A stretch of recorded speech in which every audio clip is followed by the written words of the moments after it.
મોટા નેતાઓ સાગઠિયાને મળવા માટે જેલમાં ગયા હોવાનો પણ આરોપ થઈ રહ્યો છે।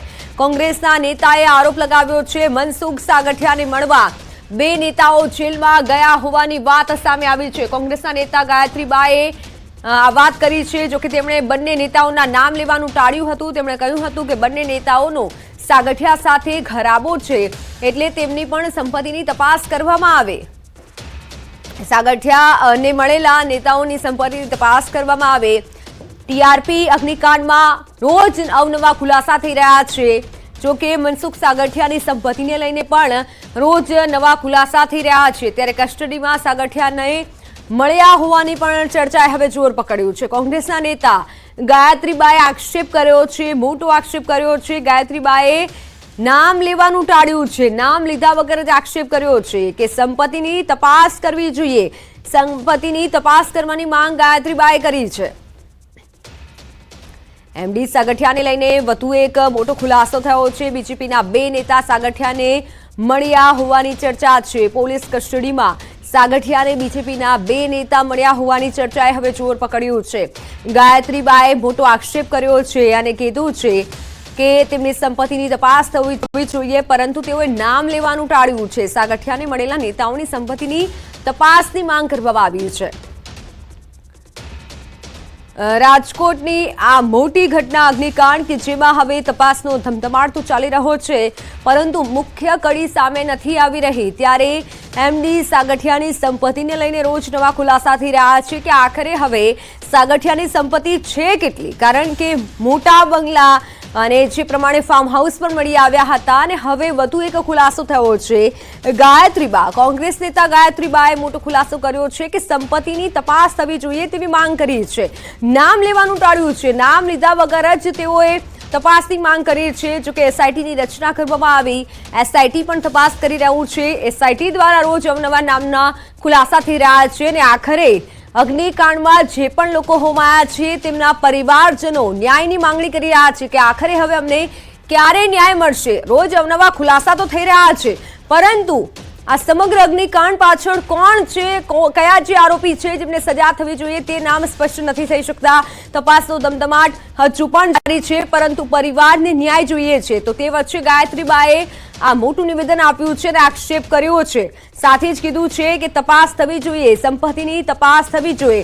એમડી સાગઠિયાની સંપત્તિની તપાસ કરવાની ગાયત્રીબાએ વાત કરી છે, પરંતુ નામ લીધા વગર। એમડી સાગઠિયાને લઈને ફરી એકવાર વિવાદ વધુ વકર્યો છે। બીજેપીના બે મોટા નેતા સાગઠિયાને મળ્યા હોવાનો દાવો કરાઈ રહ્યો છે।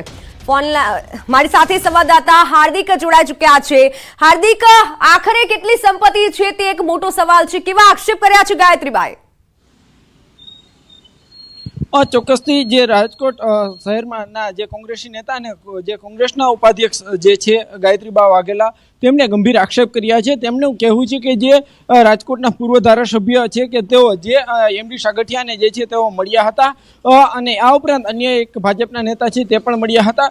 ખાસ કરીને તેમનો એવો આક્ષેપ છે કે જે છે તેઓ એમડી સાગઠિયાની જ્યારે ધરપકડ થઈ ત્યારબાદ તેઓ જે છે રિમાન્ડ પર પણ હતા અને ત્યારબાદ તેમને જેલ હવાલે પણ કર્યા હતા। ત્યારે આ સમયે જે છે ભાજપના બે દિગ્ગજ નેતા છે તે મળ્યા હતા। જો કે આ અંગે રાજકોટ ક્રાઇમ બ્રાન્ચના જે ડીસીપી છે તેમણે કોઈ આ બાબતની પુષ્ટિ નથી કરી, સત્તાવાર કોઈ પુષ્ટિ નથી થઈ, પરંતુ રાજકીય વર્તુળોમાં પણ જોરશોરથી એક વાતની ચર્ચા જાગી છે કે જ્યારે એમડી સાગઠિયા જે રિમાન્ડ પર હતા ત્યારે તેમને જે ભાજપના બે દિગ્ગજ નેતાઓ મળવા ગયા હતા, આ મામલે જે છે કોંગ્રેસ ઉપાધ્યક્ષ ગાયત્રીબા વાઘેલા છે તેમણે પણ આક્ષેપ કર્યા છે। ત્યારે આ આક્ષેપમાં કેટલી સચ્ચાઈ છે તે પણ મહત્વનું છે। બીજી તરફ જે રાજકીય વર્તુળોમાં ચર્ચા છે એ દરમિયાન જે છે કહી શકાય કે જે રાજકોટ ભાજપના જે પૂર્વ ધારાસભ્ય છે તે અને જે સ્થાનિક ભાજપના અન્ય એક નેતા છે, આ બંને નેતાઓએ રિમાન્ડ દરમિયાન પણ મુલાકાત કરી હતી। આ મુલાકાત દરમિયાન શું ચર્ચા થઈ હતી તે પણ એક મહત્વનો વિષય છે। સાથે જ જે છે જ્યારે ટેલિફોનિક વાતચીત થઈ જેમના પર આક્ષેપ છે તે નેતા સાથે, તો તેમણે એવું પણ કહ્યું હતું કે તેઓ જે ક્રાઇમ બ્રાન્ચ સીસીટીવી જાહેર કરે અથવા તો જો ક્રાઇમ બ્રાન્ચમાં સીસીટીવી ન હોય તો આસપાસના વિસ્તારોમાંથી સીસીટીવી ફૂટેજ જાહેર કરવામાં આવે. જ્યારે તેમની સાથે ટેલિફોનિક વાતચીત કરવામાં આવી જે નેતાઓના નામ સામે આવી રહ્યા છે ત્યારે તેમણે આવી ચેલેન્જ પણ આપવામાં આવી હતી અને પોતાના નામ ન હોવાની પણ જે છે તેમણે રદિયો આપ્યો હતો. પરંતુ ક્યાંક ને ક્યાંક આ જે ચર્ચાઓ જાગતા રાજકોટના લોકોમાં પણ જે છે અનેક તર્ક વિતર્કો થઈ રહ્યા છે, કેમ કે MD સાગઠિયા છે તેમનું નામ અગ્નિકાંડ બાદ સામે આવ્યું હતું. તેમની સામે અલગ અલગ ફરિયાદો પણ નોંધાઈ હતી. ખાસ કરીને તેઓ દ્વારા જે છે એ તેમની આવક કરતાં વધુ સંપત્તિની જે નોંધાઈ છે. આ ઉપરાંત જે અગ્નિકાંડમાં પણ તેમની સામે ફરિયાદ નોંધાઈ છે. અલગ અલગ ગુનાઓમાં પણ તેમની સામે ફરિયાદો દાખલ થઈ છે અને અલગ અલગ ગુનાઓમાં તેમના રિમાન્ડ પણ લેવાઈ ચૂક્યા છે. ગઈકાલે પણ તેઓની ઓફિસે એસીબી ત્રાટકી હતી અને ત્યાંથી જે છે એ સોના ચાંદી સહિત જે રોકડ છે કરોડો રૂપિયાની જે ગેરકાયદેસર સંપત્તિ છે તે પણ જપ્ત કરવામાં આવી હતી.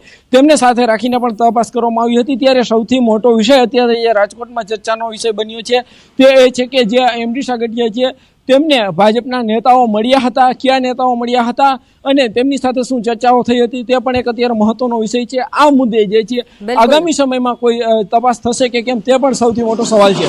બિલકુલ હાર્દિક, સવાલ એ જ છે કે કયા એવા બે નેતા છે કે જે મળ્યા હોઈ શકે, એટલે શંકાની સોય કયા નેતાઓ પર જઈ રહી છે? ચોક્કસથી જે રાજકોટના પૂર્વ ધારાસભ્ય છે તેમના પર શંકાની સોય જઈ રહી છે. આ ઉપરાંત જે છે એક કોર્પોરેટર છે તેમના સામે પણ જે છે આ શંકાની સોય છે. તેમના નામ પણ ચર્ચામાં છે, પરંતુ હાલ જે છે સત્તાવાર રીતે કોઈ કંઈ બોલવા તૈયાર નથી. પરંતુ ક્યાંક ને ક્યાંક આ બે નેતાઓ છે કે જે રાજકોટ ભાજપના બે દિગ્ગજ નેતાઓ કહેવાય છે અને તેમને MD સાગઠિયા સાથે ક્યાંક ને ક્યાંક વ્યક્તિગત સંબંધો હોવાનું પણ સામે આવી રહ્યું છે. પરંતુ ક્યાંક ને ક્યાંક સત્તાવાર રીતે આ નામ જાહેર નથી થયા. પરંતુ આ મામલે જે રાજકોટ શહેર ભાજપ પ્રમુખ છે તે પણ કંઈ બોલવા માટે હાલ તૈયાર નથી. તેઓ પણ જે છે આ મામલે થોભો અને રાહ જોવાની નીતિ અપનાવી રહ્યા છે. કોઈ ચોક્કસ બાબત સામે આવશે ત્યારબાદ તેઓ પણ ચર્ચા કરશે. પરંતુ જ્યારે ન્યૂઝ 18ની ટીમ છે તેમને શહેર ભાજપ પ્રમુખ સાથે પણ વાત કરવાનો પ્રયાસ કર્યો હતો, પરંતુ તેમને હાલમાં કંઈ પણ બોલવાનો ઇનકાર કર્યો હતો. પરંતુ રાજકોટ ભાજપના બે દિગ્ગજ નેતા કે જેઓ એક કોર્પોરેટર પણ છે અને એક પૂર્વ ધારાસભ્ય પણ છે અને રાજકોટ ભાજપમાં જેઓ તેઓ મહત્વનું સ્થાન પણ ધરાવે છે, ત્યારે આ બંને નેતાઓ છે તે રિમાન્ડ દરમિયાન મળ્યા હોવાની પણ ચર્ચા થઈ રહી છે. જી બિલકુલ હાર્દિક, પરંતુ આ તો પાર્ટી માટે પણ બદનામી ભરી વાત કહેવાશે જો નેતાના નામ ખુલે છે તો. એટલે એ પણ એક પ્રશ્ન છે પાર્ટીની. ખાસ કરીને જો વાત કરવામાં આવે ગાયત્રીબાની વાત સાચી છે તો પછી તપાસની માંગ કરવામાં આવી રહી છે. SIT કેવી તપાસ કરશે હવે? ચોક્કસથી એ જ સૌથી મોટો સવાલ છે, કેમ કે જો રિમાન્ડ દરમિયાન મુલાકાત થઈ હોય તો રિમાન્ડ દરમિયાન SIT છે, SITના કબજામાં આ અધિકારી હતા અને SITની હાજરીમાં જ આ અધિકારીઓ મળ્યા હતા કે કેમ તે સૌથી મોટો સવાલ થઈ રહ્યો છે. ગાયત્રીબા વાઘેલા છે તેમણે પણ ક્યાંક નામ લેવાનું ટાળ્યું છે, પરંતુ તેઓએ સ્પષ્ટ રીતે કહ્યું છે કે પૂર્વ ધારાસભ્ય એટલે કે જે રાજકોટ ભાજપના જે રાજકારણમાં મહત્વનું સ્થાન ધરાવે છે તેઓની એક મજબૂત ઇમેજ પણ છે. ત્યારે હવે આ બાબતે તેમનું નામ જાહેર થયું છે. પરંતુ સૌથી મોટો સવાલ એ છે કે જો તે લોકો નિર્દોષ છે તો તે મીડિયા સમક્ષ કેમ નથી આવતા, તેઓ પોતાનો ખુલાસો કેમ નથી આપતા એ નહીં, પરંતુ રાજકોટ શહેર ભાજપ પ્રમુખે પણ આ મામલે જે છે એ ખુલાસો આપવો જોઈએ. જો નામ નથી તો તેઓએ પણ આ બાબતે સ્પષ્ટતા કરવી જોઈએ, પરંતુ ક્યાંક ને ક્યાંક તેઓ સ્પષ્ટતા કરવાથી દૂર રહ્યા છે. તો બીજી તરફ જે વોર્ડ નંબરના જે કોર્પોરેટર છે, જે અન્ય એક નેતા છે, તેઓ ટેલિફોનિક વાતચીત કરવા માટે તૈયાર છે, પરંતુ કેમેરા સામે તેઓ નથી આવવા તૈયાર. ત્યારે હવે સૌથી મોટો સવાલ એ ઉભો થાય છે કે આ નેતાઓ કેમ સામે નથી આવી રહ્યા, કેમ હજુ સુધી કોઈ ખુલાસા નથી થઈ રહ્યા. બિલકુલ બિલકુલ બિલકુલ હાર્દિક, આભાર માહિતી બદલ. તો શંકાની સોય ભાજપના નેતાઓ તરફ જઈ રહી છે કે આખરે કયા એ નેતાઓ છે?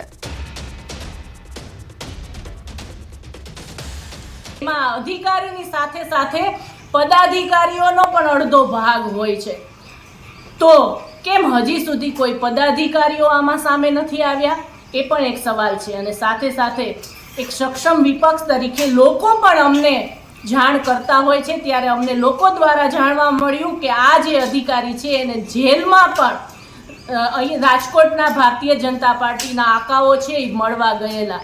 તો શું સરકારને આની જાણ નથી કે પછી સરકાર દ્વારા જ એ લોકોને મોકલવામાં આવ્યા હતા અને જે સીટની રચના કરવામાં આવી છે તો આ સીટના જે સભ્ય છે એને આની જાણ નથી? તો એક સક્ષમ વિપક્ષ તરીકે જ્યારે અમારી પાસે કંઈ પણ રાજકોટની જનતાના પ્રશ્ન માટે થઈને જે પણ કંઈ માહિતી આવે એ અમારી ફરજ છે કે રાજકોટની જનતાને એની જાણ કરવાની.